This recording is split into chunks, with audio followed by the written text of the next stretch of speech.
좋습니다. 이렇게 이른 아침부터 이렇게 많이들 와주셔서 감사드립니다. 우리 이 박람회가 지금 이 컴파라고 하는 하나의 그 조직이면서 회사인 컴파 회사가 주최를 해서 지금 3일 동안 국제 박람회를 이제 어제부터 시작해서 하고 있는데, 이 박람회 기간 동안에 한 8개의 학회가 학술대회를 여기서 같이 동시에 박람회를 같이 하면서, 그 중에 하나가 우리 한국통합의학진흥원 연구원에서도 학술대회를 여기서 같이 다른 학회들과 나란히 하고 있죠. 그래서 오늘 우리가 이제 하게 됐습니다. 그래서 이렇게 많이 와주셔서 감사드리고요. 나중에 여기 박람회도 다 한번, 이번에 보니까 상당히 그 내용이 알차게 박람회가 좀 진행되고 있어서 한번 둘러보시고, 또 기회 있으면 다른 학회도 참석하면 또 좋겠고요. 또 우리 이 진흥연구원은 뭐 이렇게 통합의학 그 자체를 아까 취지문에서 말씀하신 대로 이렇게 교육과 연구와 진료와 제도 측면에 있어서 다 이렇게 동참하고 영향을 주고 또 도와주고 또 우리가 도움받고 하는 이제 그런 이 촉매 자극 역할을 하는 조직이기 때문에, 이렇게 그 하는 활동 범위에 따라서 아주 이렇게 축소된 작은 조직이기도 하지만 또 활동 범위에 따라서는 전 세계적이고 엄청 큰 일들을 하는 그런 조직이기도 합니다. 그래서 그게 이제 이 자문위원이나 그 이사들은 우리나라에서 전국적으로 상당히 활발하게 각 분야에서 활동을 하는 분들이기 때문에, 거기 이사들의 구성 멤버들이 하나하나 하는 활동을 조합을 하면 어마어마한 양의 일들을 하고 있는 조직입니다. 그런데 우리 자체 내에서 하는 거는 그다지 뭐 큰 일을 못하고 있지만 계속 앞으로 많은 일을 할 수 있으리라고 생각을 하고, 여기 오신 분들은 다 우리 식구들이시니까 앞으로 계속 적극 참여 이제 하시기 바라고. 그래서 오늘은 이제 제가 어차피 첫 번째 연자를 맡아서 하기 때문에 그냥 이 강의 겸 또 대회 인사 말씀 겸 제가 말씀을 드리는 겁니다. 그래서 우선 인사 말씀을 이렇게 이것으로 여러분들을 환영하고 또 이렇게 축하드리면서 곧 저의 강의로 이어지겠습니다. 전무 강의라는 게 우리들 이렇게 식구들끼리 모여서 하는 이야기이고, 여기 계신 분들은 특히 저와는 다른 친분들이 있는 분들이고 이미 여기 오셔서 제 강의들을 다 들으신 분들이기 때문에 특별히 새로운 것도 없을 것이고, 그러나 여기 이제 박람회에 참석했던 많은 분들이 또 참여하실지도 모르는 가능성 때문에, 그래서 오늘의 강의는 거의 전부가 일종의 파페라식으로 진행될 겁니다. 그러니까 아주 완전히 그냥 그 전문인들, 예를 들면 뭐 닥터들만 모아놓고 하는 강의일 때는 또 거기에 맞춰서 우리가 강의를 해야 되기 때문에 그런 전문적인 그런 강의이고, 그런데 일반인들을 상대로 할 때는 또 일반인들에게 맞는 그런 이제 용어와 또 내용으로 해야 되기 때문에, 그래서 파페라 그러면 우리가 오페라와 같은 전문적인 음악과 팝송과 같은 그것이 섞인 것이 파페라거든요. 그래서 오늘은 이게 파페라 형식의 강의가 되어서 뭐 이미 다 이제 알고 들으신 거지만은 그냥 편안한 마음으로 시간 되는 데까지 제가 프레젠테이션을 하겠습니다. 여기 지금 이 방에 시계가 없는데요. 하여간 이따가 시간이 되면 알려주시고요. 저는 제 시간을 내리지는 않을 거기 때문에. 자, 오늘 저는 이 건강 장수 오정법 이제 이렇게 해서 건강에 대한 것을 이렇게 서양의학과, 한의학과, 대체의학 이 모든 데서 뽑아낸 건강의 결정체를 5개로 정리해서 오정법이라 해가지고 저는 많이 강의를 하는데요. 우선 결론부터 말씀드리면 우리가 이 생명을 유지하고 살아가는데 내가 원하든 원치 않든 하루 온종일 하지 않으면 안 되는 게 5가지거든요. 그게 바로 우선 밥을 먹어야 되죠. 이게 먹는 것을 제대로 먹어야 된다는 거고, 또 우리가 이 목숨이라는 거는 제일 처음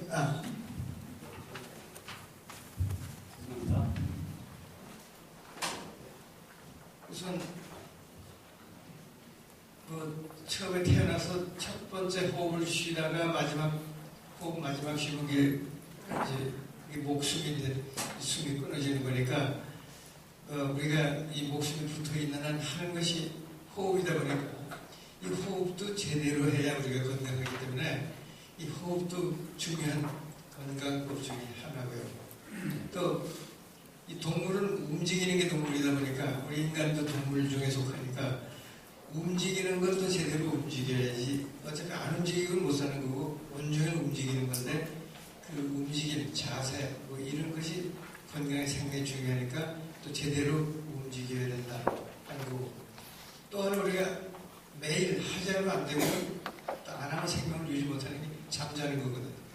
이 잠자는 거 엄청 중요한데 그리고 그러다 보니까 그러면 어떻게 자는 게 우리 건강에 도움이 되나 이렇게 되면 제대로 자는 것.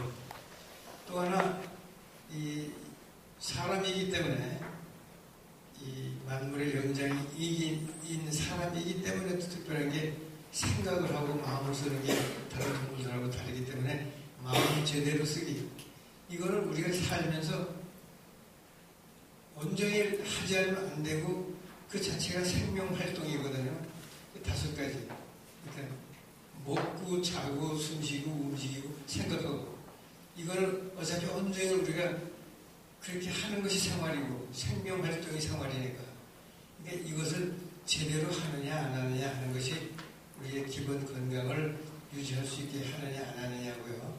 그래서 그걸 그러면 뭘 어떻게 하려는 거냐 하는 정리된 메시지가 있어야 될 게 아니냐. 그래서 그걸 이렇게 5가지로 정리를 해서 건강 5정법 또는 건강 5계명 이제 이런 이름으로 이제 정리를 한 거죠. 그래서 그 의미 있기 때문에 한번 그림 나오는 대로 좀 보고요. 또 이제 나는 서양 의학에는 이렇게 전공이 있잖아요.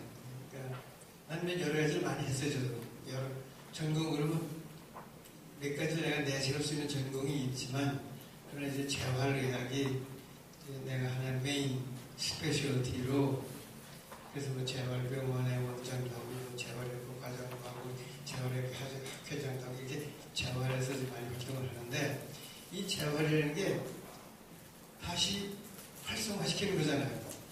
그러니까 쓸모없이 된 생명을 다시 활성화시켜주는 이게 재활이기 때문에 특별한 장기가 아니고 우리 몸 전체, 인간 전체를 다시 활성화시켜주는 과학이기 때문에 상당히 광범위한 과고, 그 모든 각 전문 분야가 다 동원이 돼서 사람 한 사람을 쓸모있게 만들어주는 그런 것하고도 연계가 돼서 제가 이렇게 통합을 한 이유가 이렇게 재활을 다시 활성화시켜준다는 거예요. 그러니까 재활이 붙으니까 그냥 활성화하는 거는요, 해빌리테이션이라고 그래요. 어린아이가 태어나서 뭐 자기가 혼자 못하잖아요. 근데 커가면서 점점 하나씩 배우죠. 생활하는 거 배우고 뭐 그렇게 해서 점점 능력이 생기는 거를, 그건 해빌리테이션인데, 이미 해빌리테이션에서 독자적으로 생활할 줄 아는 사람이 무슨 병으로 기능이 떨어지는 거를, 그래서 어빌리티가 디서빌리티가 돼요. 그 기능의 일부가 떨어지니까 그 디서빌리티를 다시 해빌리테이션 시키니까 리해빌리테이션, 그래서 다시 활동화 시키니까 재활이 되는 거죠. 그러니까 기능이 있고 이게 100%의 기능이 있던 사람이 뚝 떨어져서 60%로 떨어졌을 때 다시 100으로 올려준다는 리해빌리테이션, 재활, 이제 이런 뜻이에요. 그래서 이제 재활이 나의 그 전공인데, 예를 들면 많은 사람들이 재활 그러면 어디 뭐 여기 어깨가 결리고 뭐 등이 아프고 허리가 아플 때 디스크 있으면 가서 물리치료 받고 그런 거 아닌가. 또 이렇게 뭐풍 생기고 그러면 병원에 가서 이렇게 워커로 걷게 하고, 그냥 대부분 그렇게 막연하게 생각을 하지만 그 재활은 그보다 훨씬 그 너머에 더 많은 것을 해요. 예를 들면 보세요. 여기도 그 환자 예가 있는데, 이건 내 환자가 아니고 내 환자가 똑같은 환자가 있었어요. 이렇게 자살할 목적으로 자살을 선택한 방법이 철로에 가서 두루에 있어서 기차가 지날 때까지. 근데 기차가 지나가는데 안 죽었어요. 그 이유는 그 기차 복판에, 철로 복판에 딱 두러서 아주 성공적으로 자살하려고 큰 대자로 두러지거든요. 기차가 지나가는데 몸뚱아리 가운데 있었기 때문에 안 건드리고 양쪽 팔과 양쪽 다리를 끊었어요. 사지가 절편됐어, 사지가. 이게 몸뚱아리만 남아있어요. 근데 그러다 보니까 대부분이 가족들도 그렇고 모든 사람들이 아유 저래서 살아서 뭐 차라리 죽는 나지, 다들 그런 상태가 됐어. 아주 쓸모없는 사람이죠. 팔다리가 없는데. 이제 그랬지만 이제 그 환자가 와서 제 환자가 됐어요. 이제 내가 주치의가 돼서 이 환자를 치료한 거는 자르신 팔들이 다시 도달할 수는 없잖아요. 그러나 그걸 쓸 수 있게 만들어줘야 되니까. 이제 그래서 훈련을 어떻게 했는가 하면 양쪽 다 인공 손, 양쪽이 인공 다리.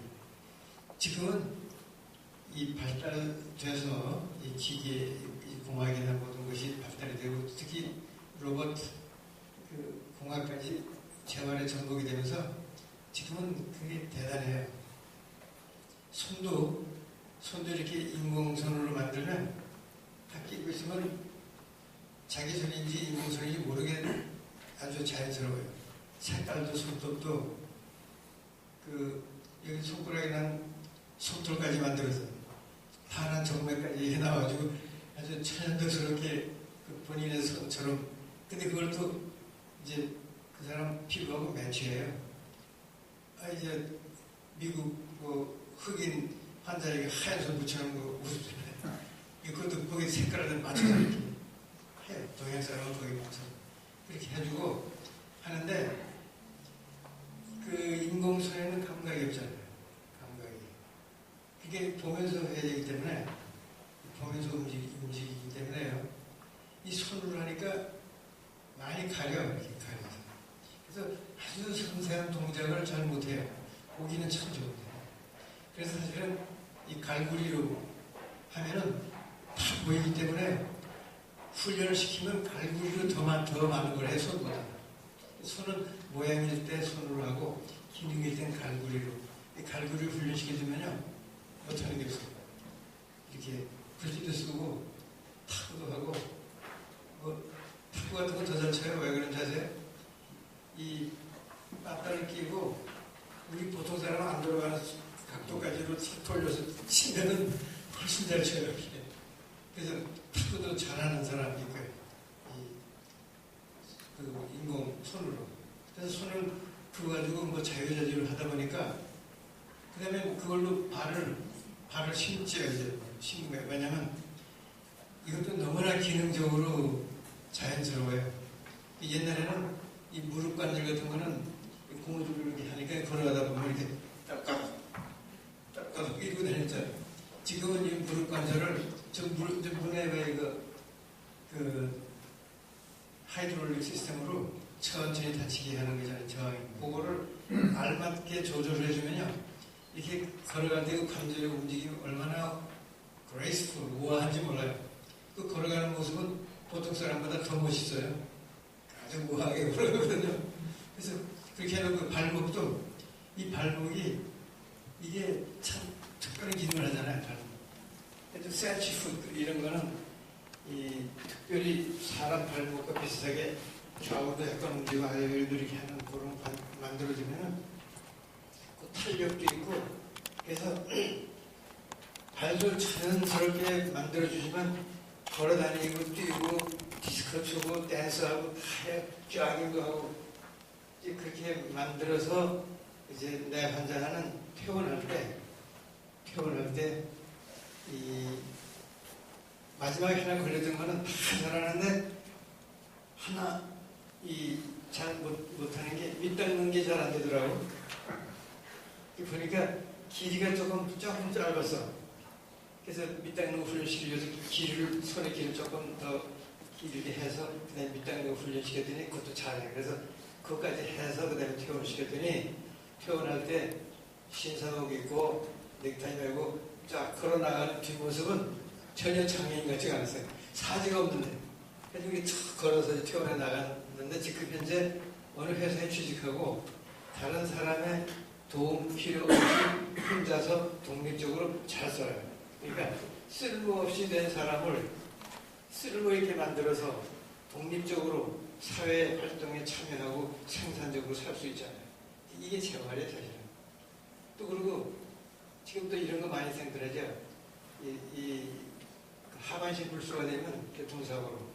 그럼 뭐 이거만 타고 다녀야 되고 뭐 결혼도 못하고 애도 못 낳고 뭐 부부생활도 못한다고 생각을 하는데 안 그래요. 하반신 마비돼도 다 결혼도 할 수 있고 애도 낳고 그렇게 만들어져요. 우리 재활의 얘기. 우리나라에 유명한 가수 있잖아요. 하반신은 가수 우리 환자에 있어요. 강원래라고 하는 가수도 원래 총각일 때 다쳐서 안심불수가 됐는데 그 사람은 그렇게 그 사고 난 이후에 하반신불수가 된 상태에서 재활이 되면서 그때 애인도 생기고 결혼도 했고 애도 낳고 다 했어요. 가수 생활도 하고 그것까지 해줘요. 그러니까 예를 들면은 그 아기를 낳을 때는 이렇게 그 남자 여자가 남자 수가 여자에게 한 40만 개를 가지고 있고 남자는 한 번 사정에 3억 마리가 나오는 그런 생리적인 현상이 있는데 그 정제수가 적으면요 50% 이하면은 임신이 안 돼요. 사실 사람이 생기기 위해서는 정제 하나가 필요한데 한 번 사정에 3억 마리가 나와야 돼요. 그래 그 중에 하나가 성공하지 50% 이하면 1억 5천만 마리가 있는데도 임신이 안 돼요. 근데 대부분 이 하반신 불수된 분들은 그 정제수가 적어. 그래서 그걸 이제 우리 재활에서는 그런 거를 이렇게 농축시켜서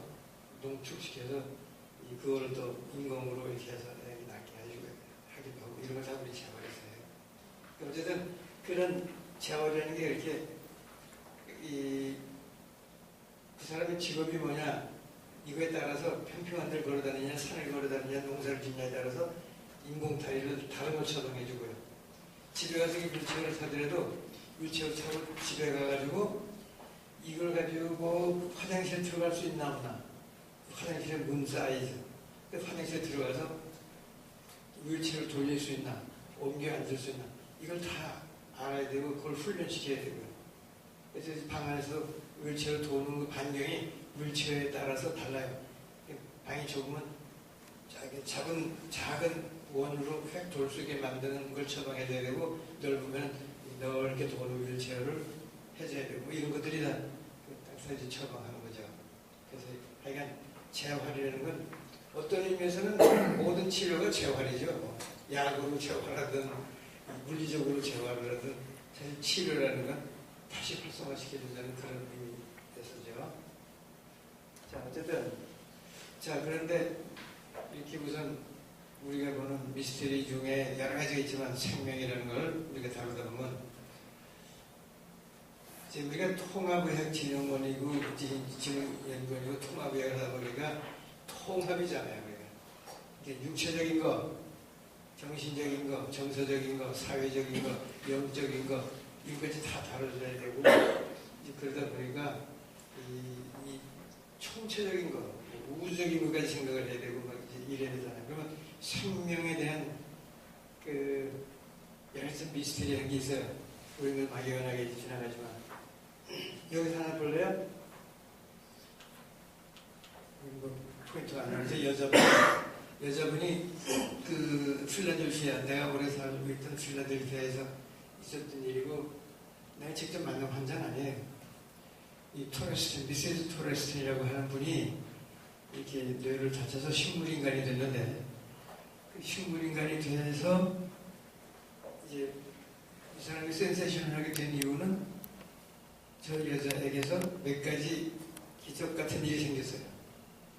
첫 번째, 식물인간으로 그렇게 오래 사는 사람이 별로 없는데 이 사람은 10년, 20년, 30년, 35년 동안 죽지 않은 기록 세우고 그 기록이고 그 35년 만에 깨어난 기록, 그것도 맑은 정신으로 깨어나고 그 식물인간을 두루누있던 기간은 기억을 못하는데 그 이전부터 다 기억하는. 그 세 번째 기적은 35년 동안 하나도 안 늙었어. 그래서 이 32살이었는데 35년 만에 깨어난 모습이 저거야. 그러니까 지금 몇 살이 됐겠어? 32살이 35년 만에. 근데 남편이 3살 연상이거든요. 근데 남편 35살에 그 일이 생겼고 35년 지나니까 70살이잖아요. 그러니까 이 남편은 아마 마누라가 없어서 그런지 다른 70살보다 훨씬 더 늙어 보여요. 이게 남편이에요. 그래서 마누라 깨어났다고 그러니까 감격해서 막 병원에 달려와서 병원에 앉아가지고 이 병상에서 마누라 손목을 잡고 이 사진이 찍혀가지고 이 사진이 전 세계에 보도되고요. 우리나라에서는 일간 스포츠에 이 사진이 나오더라고요. 그래서 이게 지금 3년 차이가 나는 두 사람인데 결국 여기에서 우리 모두가 받는 메시지는 뭔가 하면은 어쨌든 간에 우리 눈앞에 이렇게 늙지 않는 사람이 앞에 있잖아요. 그렇게 우리가 연구해야 되는 건 도대체 이 여자의 몸 안에서 무슨 일이 일어났고 무슨 스위치를 어떻게 눌렀길래 늙는 게 딱 스탑된다. 그게 없는 얘기가 아니라 우리 눈앞에 나타난 현상이기 때문에 뭐가 분명히 무슨 일이 생겼길래 저러셨냐. 이제 그걸 좀 연구를 해야 돼요. 우리가. 그러니까 그래서 그게 하나 연구 과제예요. 뭘 어떻게 했길래 저렇게 안 늙을까 연구해보자 해서 좀 엔티-에이징 뭐 그런 걸로 연구를 하는 거고. 그래서 이런 것이 있는가 하면은 또 죽었다가 깨어나는 사람이 또 더러 있어요. 완전히 죽었다고 진단을 했는데 시체실에서 부시시 일어나는 사람 여기저기 생겨요. 확실히 죽었는데 죽었다고 의사들이 확인했는데 깨어난단 말이지. 그것도 우리가 하나의 미스테리로 생각하는데 그 중에 유명한 케이스는 바로 이분이에요. 이벤 알렉산더라고 하는 분인데 이 사람이 하버드 대학의 신경외과 교수예요. 지금도 이제 열심히 일하고 있는 유명한 교수인데 이 사람이 그 아주 드문 대장균에 의한 뇌척수막 어린이들에게는 덜어 생기지만 그 일부는 생존한 사람도 있어요. 근데 많이 죽어요. 어른은 그거 생기면 생존한 사람이 거의 없어. 다 죽어. 근데 그걸 걸렸어. 그래서 사실은 임상적으로 죽었어요. 그래서 이 동료들이 이제 이거는 뭐 완전히 죽은 사람이니까 그래서 일주일 동안 죽은 사람을 기계로 숨쉬게 하고 기계로 이렇게 그래서 이 기계 때문에 죽는 사람인데 그래도 이제 동료 의사가 그러니까 계속 기계를 가지고 있다가 이제는 더 이상 끌 필요도 없다 생각을 해도 가족들 다 불러가지고 이제는 기계를 뗍시다. 어차피 살지 못하는 거고 이제 그래서 가족들 다 봐놓고 이제 그 선포하고 기계를 떼려고 그러는 순간에 그 꼬마 막내 아들이 옆에서 아빠 옆에 있다가 아빠가 눈을 떴다고. 그러니까 의사가 가끔 이 신경 반사로 그런 움직임이 있을 수도 있다. 그렇게 설명을 했는데 환자가 막 손을 흔들어 이거 떼라고. 그래서 이거 기계를 다 뗐더니 제 첫 마디가 땡큐. 그래서 깨어났어. 땡큐로 깨어났어요. 어쨌든 이렇게 깨어난 이 사람이 지금 그 3개월 만에 완쾌가 돼가지고 병원에 복귀했어. 지금 다시 일해요. 그래서 이 사람이 결과적으로 이런 일을 했어. 나는 이런 거 무슨 이런 거 저런 거를 난 과학자이기 때문에 믿지도 않았고 그런 소리 하면은 오히려 믿지 않는 건 고소하고 욕하고 멸시하고 난 오히려 그랬었는데 내가 이렇게 죽으면서 그 죽은 그 기간 동안에 경험한 것은 이거는 내가 여태까지 알고 있고 내가 설명하는 의학적인 설명으로는 하나도 해당이 안 되는 경험을 내가 했고 이거는 생생하게 나의 영혼의 경험이었기 때문에 지금 나처럼 그전에 나처럼 내가 이 얘기를 하면 다른 동료들이 나를 비웃고 깔보고 욕하고 그럴지도 모르겠지만 그러나 이거는 내가 경험한 너무나 생생한 이 경험을 이 세상을 향해서 얘기하지 않으면 안 되겠다. 오히려 얘기를 안 하는 것이 난 죄 같다.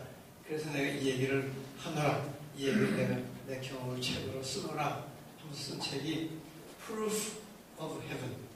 하늘의 증거 이렇게 했지만 우리나라 말로는 번역이 나는 천국을 보았다. 이런 제목을 번역이 되고 세계적인 베스트셀러예요.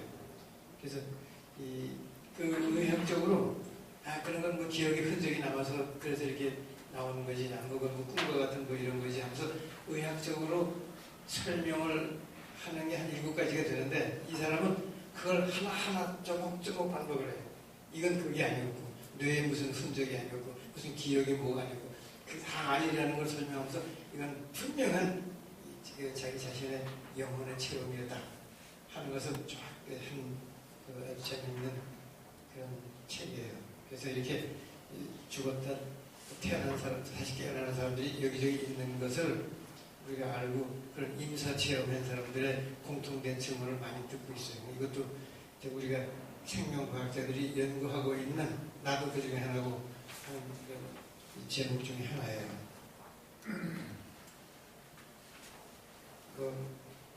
조련사 같은 거 이런 거 넘어가고 이 할머니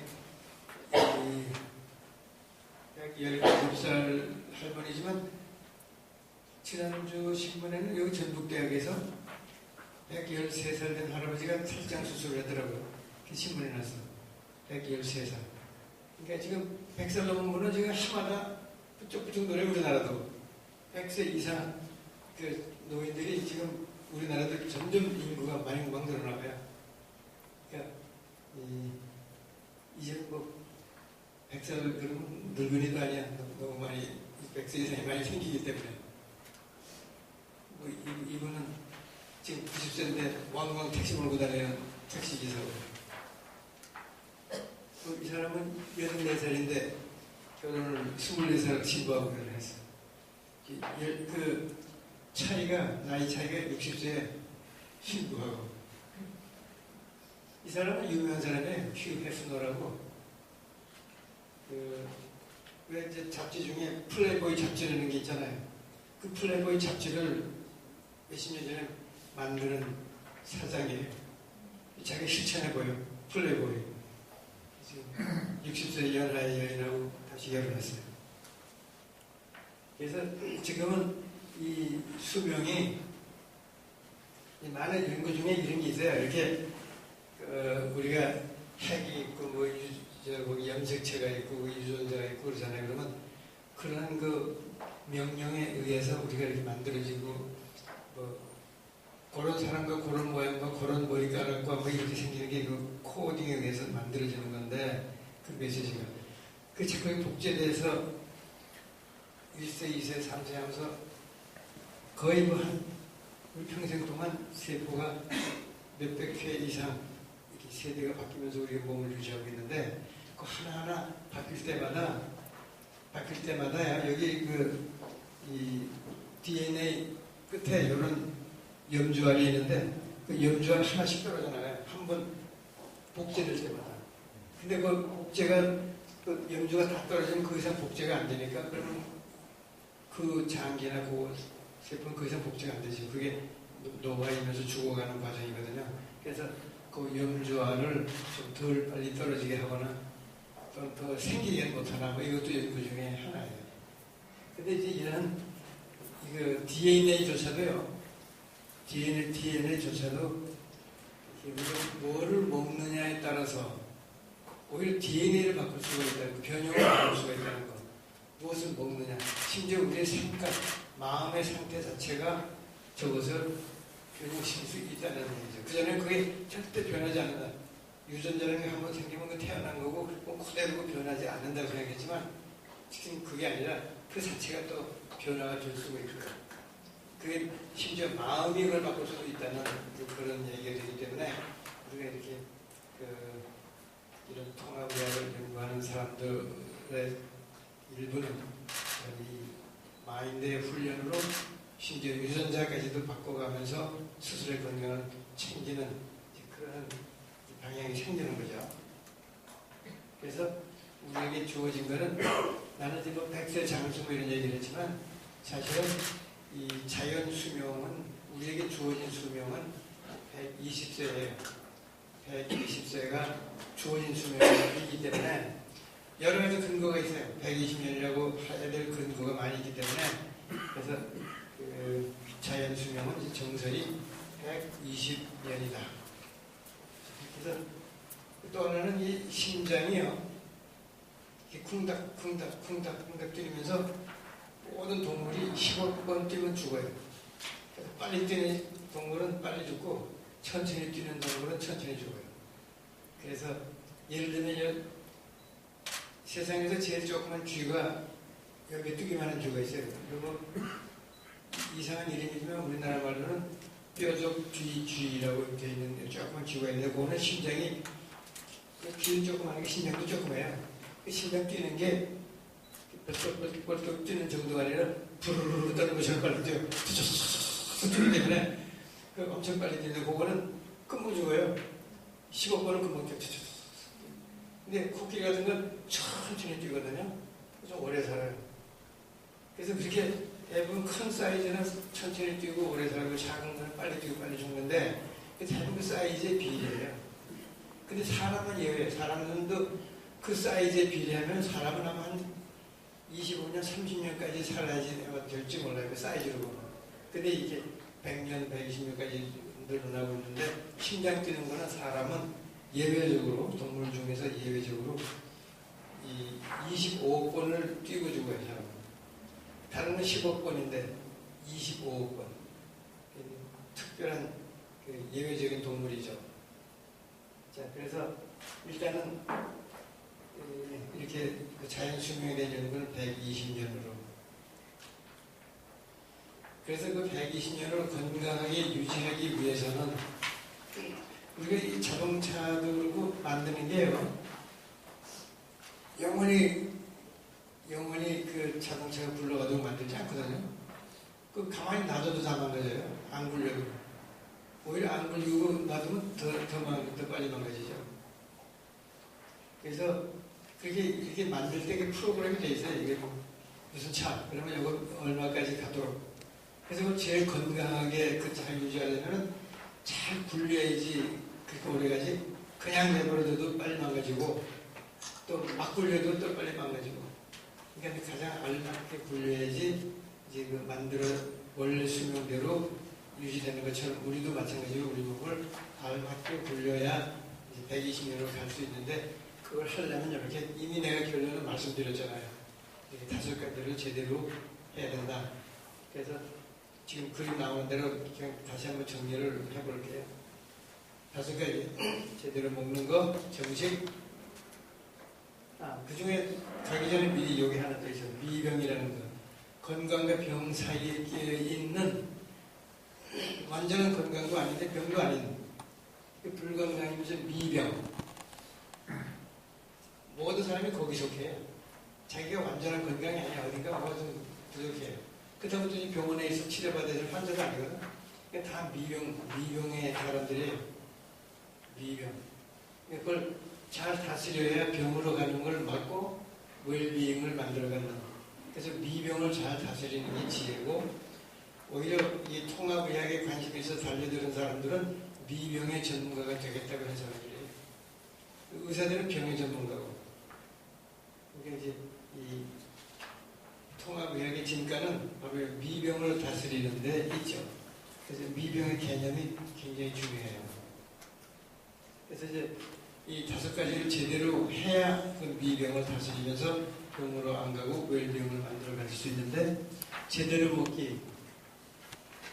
여기도 뭐 여러 개 있죠. 제1, 제2, 제3 많이 있는데, 여기서 하나 특별히 강조하는 거는, 내일이면 바로 옆방에서 바로 최일봉 교수가 이 말을 한 분이 강의를 하는데, 그 암을 평생 전공한 암의 대가인데 이 양반이 은퇴하면서 쓴 책의 제목이 암 환자는 암으로 죽지 않는다. 부제목, 굶어서 죽는다. 암 환자는 굶어 죽는 거지 암 때문에 죽는 게 아니다. 이런 얘기예요. 암 환자도 잘 먹으면 안 죽는다. 그런 말도 드세요. 그래서 이 먹는 게 그만큼 중요하다는 거고, 또 요새 나온 거는요, 이 유전자 변형, 암이 되도록 유전자가 변형이 되시는 건 암이 돼야 되는 환자인데, 그 중에 암이 안 생기는 환자가 꽤 있는데, 그 이유는 무엇을 먹냐에 따라서 그 암의 유전자가 암으로 이게 발현이 안 돼요. 암으로 이게 발전이 되지 않도록 만드는 게 음식 중에 일부가 있어요. 그러니까 어떤 걸 먹냐에 따라서 암세포, 암의 유전자가 있는데도 그게 암으로 발전시키지 않도록 딱 막아버리는 음식들이 있다. 그래서 이 음식이라는 게 중요한 거고, 어떤 걸 먹냐 하는 것이. 그러니까 이제 그래서 이 먹는 게 중요한데, 요담설날에 정리가 돼요. 요게 이제 골자예요. 이 중에 제일 중요한 거는, 나는 제일 강조하고 싶은 게 제일 일반 골고루 먹는 게 제일 중요해요. 근데 사람들은 못해요. 대부분 사람이 골고루 못 먹어요. 골고루 먹으라고 그러는데 골고루 못 먹어요. 특히 이제 무엇이 좋다고 뭐 먹는 거 있잖아요. 그 뭐가 비슷한가 하면은, 이렇게 티스푼으로 한 스푼 먹으면 될 거를 한 사발 먹는 거랑 마찬가지예요. 그 속에 뭐 좋은 성분이 들었다고 하니까 그걸 주로 먹으니까 이만큼 먹어도 되는 거를 그걸 비싸게 해가지고 많이 먹는 이런 결과가 되고, 또 그걸 좀 양적으로 많이 먹는 이런 일이 생기는 거죠. 그래서 이렇게 골고루만 먹어주면 이제 거기서 우리가 필요한 게 다 있게 마련이기 때문에 골고루 먹는다는 게 기본적으로, 딴 거 하지 말라는 게 아니에요. 저는 기본적으로 이렇게 해야 되는 것 중에 하나가 골고루. 우선 골고루 먹어주고, 플러스 그 다음에 좋은 걸 모르게 한두 개씩 하는 지혜가 필요하지, 골고루 먹지 않으면서 뭐 딴 것만 자꾸 먹는 거, 이게 잘못됐다는 얘기예요. 저는 기본적으로 골고루 먹어주고, 그러고 나서 이제 뭐를 특별히 하는 거는 선택을 해야 되죠. 그러니까 골고루 먹어주는데, 그래서 아주 좋은 거는 이 우리나라의 비빔밥이 아주 최고의 장수 건강식이에요. 왜냐하면 골고루 모든 영양분이 들어있고, 5가지 맛, 오미가 다 들어있고, 5가지 색깔, 오색이 다 들어있어요. 그런 음식이 전 세계에 없어요. 이렇게 5가지 색깔, 오색이 다 들어있죠. 그리고 거기에 맛이, 오미가 다 들어있죠. 그리고 거기에 영양분이 다 들어있죠. 근데 특히 좋은 거는 이 비빔밥이라는 게 특징이, 그 안에 들어있는 성분이 독립적으로 자기 아이덴티티는 다 지키면서 조화를 이루고 있다는 거예요. 그게 마치 이기고 섞여가지고 다른 음식처럼 뭐 된 게 아니고, 그 안에 콩나물은 콩나물대로, 도라지는 도라지대로, 고사리는 고사리대로, 밥은 밥대로 자기의 그 정체를, 아이덴티티를 그대로 지키면서 조화를 이루는 특징이 있다는 얘기죠. 비빔밥. 진이겨서 당기는 게 아니야. 자기의 정체를 지키면서 조화를 이루고 있다는 게. 그래서 여기에는 오미, 오색, 모든 영양분이 다 들어있으면서 조화, 균형이 아니에요. 밸런스 다이어트이 아니고 하모니 다이어트. 이게 우리 비빔밥의 묘미.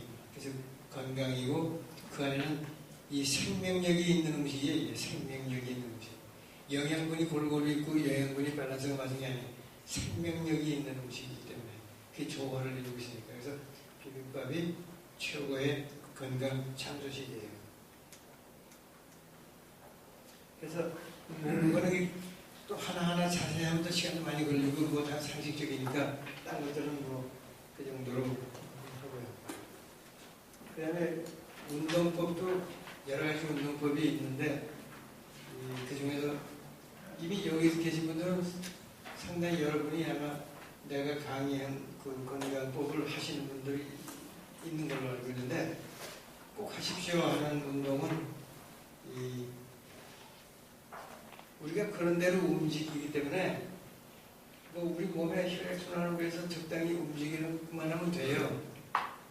그 이상 뭘 하기 위해서 따로 뭐 비슷한 걸 흘리면서 운동을 하는 건 또 다른 목적을 위해서 하는 거고요. 우리가 생명을 유지하기 위해서 하는 그런 건 웬만한 동작으로 다 되는데 그러다 보니까 우리도 모르게 운동 부족인 부위가 우리 몸에 있어요. 그 운동 부족인 부위를 살짝 보충을 해줘야지 우리가 이제 하모나이즈 된 무브먼트, 우리 몸의 운동의 조화가 이루고 혈액순환의 조화가 이루는데 우리도 모르게 운동 부족인 부위가 우리 몸에 있어요. 누구나 다. 그 운동 부족인 부위가 바로 어디냐면 다 똑같아요. 다 그 자리에 운동 부족이에요. 여기 목 밑에 가슴팍이, 등 뒤 날개뼈, 양쪽 어깨 쪽지. 이 상체 여기가 운동 부족인 부위예요. 모든 사람에게. 그 이유는 모든 동물은 네 발로 다니면서 엄청 많이 쓰는 근육인데 사람은 직립동물이니까 이렇게 하면서 다른 데는 그런 대로 많이 움직이는데 여기를 상대적으로 안 움직이는 근육이 돼서 운동 부족인 부위가 돼버려요. 그래서 운동 부족인 부위는 상대적으로 혈액순환이 상대적으로 덜 돼요. 그러니까 그게 늘 불편한 걸 참고 살아요. 그래서 남녀노소가 이 어깨 주물러주면 다 좋아하고 시원해하는 이유는 거기에 운동 부족이기 때문에. 어깨 주물러주고 그 귀찮아하는 사람 거의 없어요. 다 시원해하고 좋아하고 어깨 주물러는 건 좋아하지. 왜냐하면 운동 부족인 부위이기 때문에.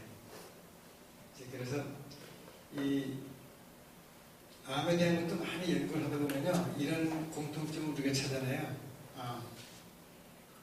혈액순환이 없는 것, 혈관이 안 가는 것, 또는 혈액순환이 완전해야 되는 것, 이런 데는 암이 안 생겨요.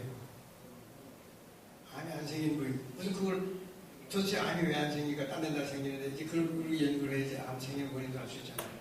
암이 안 생기는 것은 혈관이 안에 아예 없거나 혈액순환이 필요 없는 곳이 있어요. 그런 데는 암이 안 생겨요. 예를 들면 눈의 각막이 혈액순환이 없고 혈관이 없어요. 그 손톱, 발톱, 머리카락, 거기에 그 혈관이 없고 혈액순환이 필요 없어요. 암이 절대 안 생겨요. 그러니까 심장, 이건 또 그 심장 자체는 혈액순환이 완벽해야 되는 곳이지 그게 부족하면 생명 유지가 안 되잖아요. 심장 주위의 조직은 그건 심장 그 자체 조직은 아닌데 심장 자체에는 그 암이 안 생겨요. 혈액순환이 완벽해야 되는 곳이기 때문에. 그러니까 그거 말하자면은 암이라는 것은 혈액순환이 완벽하지 않은 곳이지 않냐. 그러다 보니까 이게 혈액순환이 부족한 데가 있으면은 그 자극을 줘서 전신이 조화로운 혈액순환의 움직임이 되도록 만들어줘야지 된다는 얘기예요. 여기 혈액순환이 부족하니까 어깨에 암이 생긴다는 뜻이 아니에요. 여기가 부족하기 때문에 전체 혈액순환의 불균형과 부조화를 이루기 때문에 어디 약한 부위에 가서 이 영향을 준다는 얘기죠. 그렇기 때문에 비타민처럼 살짝만 해주면 되는 운동인데 특히 여기니까 자기가 운동하기 힘들잖아요. 뭐 등 뒤 날개뼈 운동을 어떻게 시켜? 그 운동을 또 가슴팍 운동, 등 뒤 운동, 자기 운동하기 어렵잖아요. 그래서 이걸 스스로 하는 운동법을 이제 이렇게 해야 돼요. 그래서 직업별로 장수하는 직업을 연구한 것 중에 하나는요, 이 지휘자가 오래 살아요. 장수, 지휘자가. 여기 운동을 해야 되는 거예요.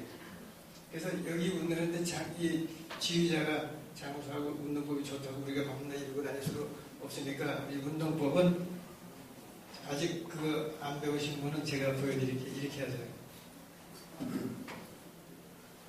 두 손을 앞으로 나란히 한 자세로 이렇게 하고요. 이렇게 합니다.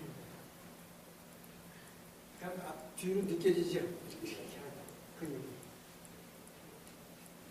그 다음에 양쪽으로 십자로 만들어 아래 위로. 그러면 이 앞뒤로 다 느껴져요. 아까 그 운동 부자로 했던 부위의 그 근육을 느껴져요. 근데 이렇게 하는데 이 근육, 앞뒤 근육을 운동시키려고 그러는데 손목만 이쁘게 이렇게 하는 거예요. 쫙 펴고 아래로 이렇게. 그래서 이거를 많이 할 필요 없어요. 이제 예를 들면은 아침에 오전에 한 3분 나는 시계 보면서 하나, 둘, 셋, 넷, 다섯, 여섯, 일곱, 여덟, 아홉, 열 이런 속도로 하면은 1분에 100번 되거든요. 그래서 하나, 둘, 셋, 넷, 다섯, 이렇게 해서 한 3분만 하면 한 300번 되잖아요. 그런데 어근하고 시원하고 좋고 여기 이따 오후에 또 한 3분 그 다음에 저녁 먹고 나서 또 한 3분 하루에 운동을 해봤자 한 10분 정도 투자하면 1000번 운동이 되는데 그것만 하면 충분해요. 그것만 하면은 본인이 직접 느껴요. 오늘 하면 오늘 느껴요. 얼마나 기분이 좋고 시원하고 소화도 잘 되고 참 기분이 좋은 걸 알 수 있고요. 그래서 오늘 매일 하면은 본인도 모르게 아주 건강해지는 걸 느껴요. 그것만 해도. 그래서 뭐 나는 뭐 이게 묻지 않아도 그냥 습관이 돼가지고 틈만 나면 그래서 심지어 엘리베이터 타고 오르내릴 때 아무도 없으면 엘리베이터 속에서 습관이 됐어요. 그래서 그런 걸 이걸 꼭 하시고 굉장히 좋은 운동이고 운동법 중에 하나만 더 가르쳐 드릴게요. 시간 얼마 남았어요? 네, 한 5분 정도 남았어요. 네. 그래서 이 운동 중에 또 하나는 전신을 부들부들 떠는 게 굉장히 좋거든요. 전신을 부들부들 떠야 되는데 그것도 요령 있게 떠야지 비 맞은 개처럼 떨 수도 그래서 부들부들 떨기 위해서 일부러 자세를 무릎을 한 15도 쭉 구부리고 허리도 약간 구부리고 팔도 쭉 늘어뜨리고 입도 한 반쯤 벌리고 그리고 아래 위로 빠른 속도로 그렇게 흔들어지면은 몸에 안 흔들리는 부위가 없어. 심지어 내장까지 흔들린다고 안 해요. 이게 좋은 거예요. 내장까지 흔들어. 그래서 이 내장이 흔들어줄 때 그 내장 안에 있는 공생세균, 우리를 유익하게 하는 그 세균들의 활동도 자극을 줘가지고요. 상당히 활성화시키기 때문에 전신에 굉장히 좋아요.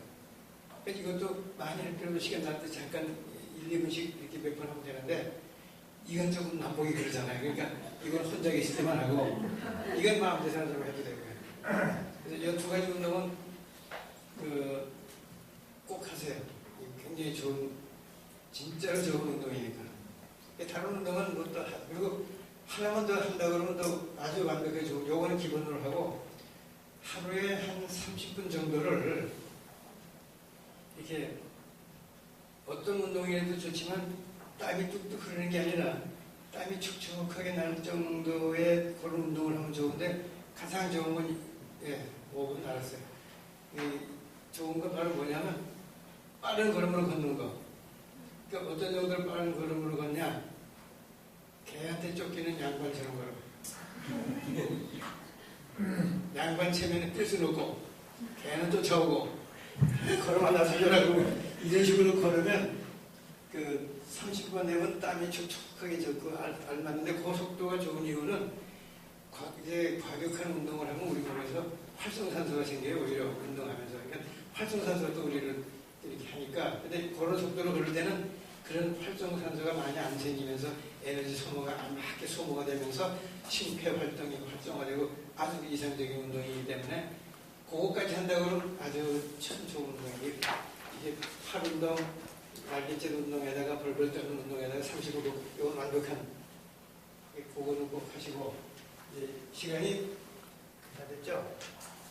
그래서 이미 난 결론을 다 말씀드렸기 때문에 내 마음 다스리는 건요 약간의 긍정적인 생각 내가 이래야지 하고 믿고 긍정적으로 생각할 때 몸이 그렇게 변해요.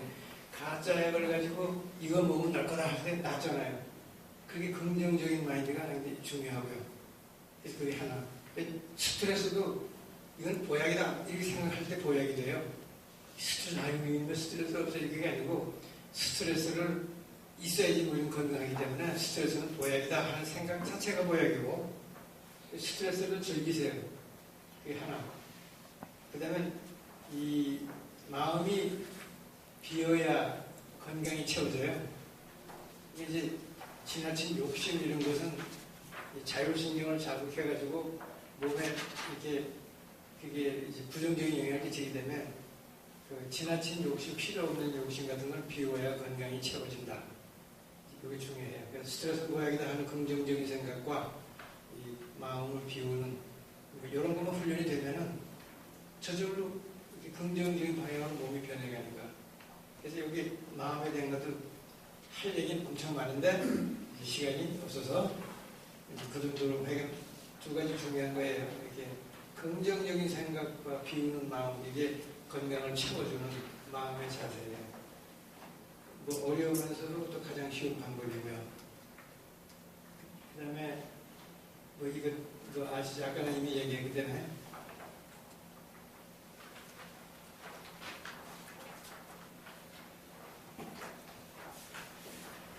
잠도 있네. 잠은 또 이래요. 충분히 자는데 충분히 자는 건 사람마다 다르니까 몇 시간이라고 얘기할 필요는 없어요. 아침에 일어날 때 참 잤다 하는 기분이 들고 낮에 졸립지 않으면 그건 충분한 잠을 잔 사람이고 무슨 이유로 잠이 부족해서 졸리면 낮잠을 잘 자면 돼요. 낮잠 자는 요령은 짧게 자야 돼요. 그러니까 예를 들어서 강의 듣다가 졸려서 잠깐 주워놓은 거 그게 요령이에요. 강의 듣다 졸려서 자는 게 요게 요령이에요. 30분 이상 늘어지게 자는 건 비효율적이고 몸에 안 좋아요. 잠깐 자야 돼요. 그래서 그게 잠자는 요령이고 그 다음에 리듬을 맞춰야 되는데 이 종달새형, 아침에 일찍 일어나는 종달새형과 아침에 늦게 일어나는 올빼미형이 있는데 아침에 일찍 일어나는 활동형인 종달새들은 이게 활동적인 일을 해야지 성공하고 건강에도 좋고 일의 효과도 좋아요. 근데 올빼미 형들은 창의적인 사람들이에요. 그래서 모든 창작 활동하는 사람들은 전부 올빼미들이에요. 늦게. 그러나 아침에 일어나기 싫어해요. 심지어 아침 9시, 10시 돼도 일어나기 싫어해요. 그게 올빼미. 그러나 자기 리듬에 맞추는 게 제일 좋아요. 최근에 연구에 의하면 적어도 애들이 아침 7시 반까지 자야 뭐 호르몬의 분비, 자매 호르몬, 멜라토닌이고 이런 것도 그렇고 여러 가지가 가장 머리 활동에 좋은데 일찌감치 그냥 준비시켜서 학교 보내고 이러라고 안 좋다고 요새 발표된 게 또 그래요. 그러니까 늦잠 자는 건 좋은데 이 사회 시스템이 또 이렇게 안 돼 있으니까 그건 이제 서로 조화를 이루어야 되겠죠. 그러니까 거기 자기 리듬에 충분히 맞춰서 잘 것 하는 거하고 호흡만 한 가지. 호흡은요 이렇게만 하면 돼요. 폐에서 교환된 산소가 들어와서 조직과 세포로 들어가게 만들어줘야 되는 게 진짜거든요. 근데 그게 복식 호흡을 할 때 그 효과가 나타나요. 이 흉곽내 압력 때문에 이 반사 반응으로 흡입한 산소가 세포 속으로 깊숙이 들어가게 만드는 거는 이 효과가 이제 복식 호흡으로 나타나는데 그 요령은 이렇게 하면 돼요. 편안한 자세로 앉아 계시죠. 그러다가 숨을 코로 쭉 천천히 들이쉬고 공기는 폐밖에 안 가도 마치 뱃속으로 들어가는 척 상상을 하세요. 공기가 쭉 들어갔다가 내뱉을 때 필요한 요령이에요. 내뱉을 때는 입술을 오므리고 그냥 코로 훅 내쉬면 안 돼. 입술을 오므리고 그 앞에 상상으로 촛불을 켜놓고 촛불이 꺼지지 않을 정도 부는 거예요. 천천히 불어서 끝까지 내뱉고 다 내뱉으면 스톱하고 참을 때까지 참아봐요. 그럼 조금 있다가 숨이 차잖아. 그럼 다시 코로 쭉 들이쉬고 흉터를 불면서 내고 그것만 하면 그 제2차 호흡이 생기는 거 산소가 세포까지 쭉 들어가는. 이제 거기에 이제 마음까지 섞어서 넣으면 더 좋은 효과가 나타나는데 이제 나중에 더 깊이 있게 하고 이게 1차적으로 이렇게 복식 호흡은 코로 들이쉬고 입술로 내뱉고 호흡을 되풀이하는 그게 2차 호흡의 효과예요. 그래서 마지막 이거 이렇게 우리를 해치려고 하는 것이 예를 들면 우리 그 드라마에서 장수가 활이 날아오니까 화살이 날아오니까 턱턱 막는 장수도 있지만 그 화살을 막는 장수도 앞뒤로 수십 개의 화살이 날아오면 못 막거든요. 그 장수도 갑옷과 투구 다 쓰고 웬만한 화살을 막아내는 갑옷을 입고 커다란 바위 덩어리, 불덩어리는 피해야 살지 이거 막을 줄 안다고 이거 하나하나 막는 건 불가능해요. 그것처럼 우리 주위에 공기 오염, 물 오염, 음식 오염, 전파, 그다음에 스트레스 뭐 이게 나를 해치는 화살이 그냥 동시에 그냥 수십 개가 수백 개가 동시에 날아오는데 그거를 이거 좋다면 이거 나쁘다면 이거 좋다면 이거 피하는 게 불가능해요. 근데 이거 우리도 웬만한 화살은 날라와도 다 막아내는 갑옷을 만들어 입고 그게 바로 건강 오정법이 그런 걸 막아낼 수 있는 갑옷이 되기 때문에 그 옷을 입고 그 하는 동안 그 갑옷 입은 걸 마찬가지. 나머지 한두 개의 지혜롭게 하나, 둘 건강을 위해서 택해서 건강법으로 시행하는 게 요령이죠. 그래서 오늘은 내가 이 건강 오정법에 대한 강의 그것이 바로 우리 건강의 갑옷이다 이렇게 생각하시고 또 하나하나에 대한 거 자세한 것들은 이 다음에 또 기회가 있을 때 제가 우리 마음의 정리는 어떻게 해야 되는 거고 호흡은 어떻게 하고 딱과 오정법 하나하나가 또 몇 시간씩 해야 되는 강의들이 들어가 있거든요. 오늘은 그냥 원칙만 5가지. 오늘 또 계속되는 재미있는 강의들이 많이 있기 때문에 우선 저는 여기서 마치고 여러분 감사합니다.